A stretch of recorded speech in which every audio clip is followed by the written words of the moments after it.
Bobby and myself, we worked 2-3 jobs at the very beginning just to start stacking and stacking. So we knew, and we would sacrifice a whole lot. Even today, guys, I know everybody says, oh my God, you guys are millionaires or this. We stack like you cannot imagine, because money or a business could go down at any time. We're not invincible. We're human beings. You could lose. I mean, of course we're very focused on not losing that. We have a generational wealth image in our head that we've already started creating for 100 years. Guys, I know there's a lot of people out there that sell these programs, go into real estate with zero down, use other people's money. For me, we've never done it. I never will do it. And I would never advise anybody else to do it. You've got to grow a knowledge. So you have to go stacking. Learn whatever real estate you want, because there's a lot of people that want to do flips. There's a lot of people that want to buy houses and do like Airbnb. There's a lot of people that want to, be in the rental business and get cash flow. Whatever, warehouses, commercial real estate, whatever industry you want in the real estate industry, learn them. They're all different. So learn whatever lane you want to. Get all the knowledge. There's so much free information on Google, on YouTube, to learn whatever you want. But stacking, guys, stacking. When you buy a building, I don't care if you buy a building for 5% down, which doesn't exist, but whatever. There's a lot of people out there that say it does. That's up to them. If you want to buy a building with 5% down, they don't think about closing costs.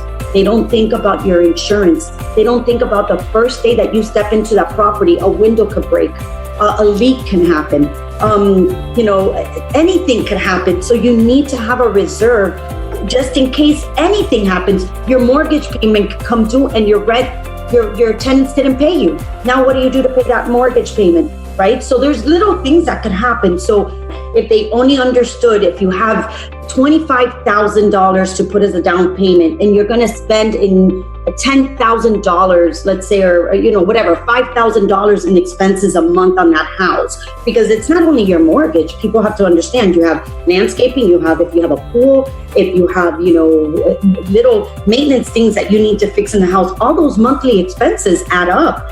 So save that monthly expenses, put it in your stack account, so that in a year you're able to have a nice little stack to go then rack, Yeah. So, but it's hard to explain that to people that don't have the mindset of an entrepreneur.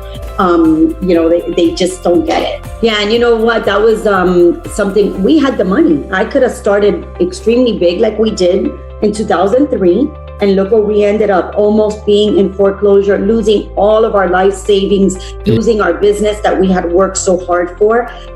So it's not about just because you have the money. I don't care how much money you have. If you don't have the knowledge and you have never been in that industry, you're going to fail.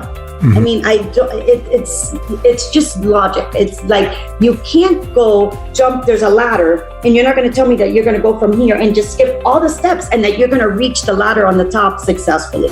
I'm sorry, you need those building blocks in order to get there.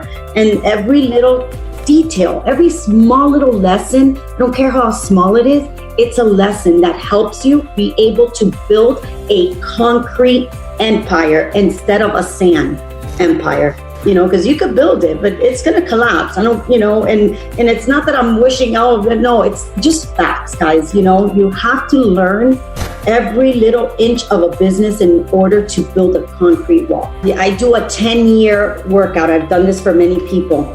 Get the cost of the house that you put your down payment. Get your insurance money, your property taxes, and a 10% expense for reserves, and your landscaping, your electric, all that stuff. Do it for 10 years, and then increase the value of your house by 3% every year.